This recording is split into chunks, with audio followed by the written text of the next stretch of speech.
खैर मकदम है आपका न्यूज 18 उर्दू पर। बॉर्डर गावस्कर ट्रॉफी के बीच जसप्रीत बुमराह को एक बड़ा झटका लगा है।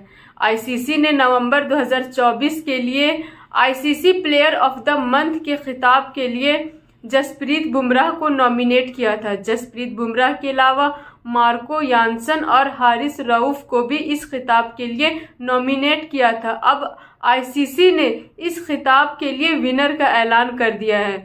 पाकिस्तान के तेज बॉलर हारिस रऊफ इस खिताब को जीतने में कामयाब रहे।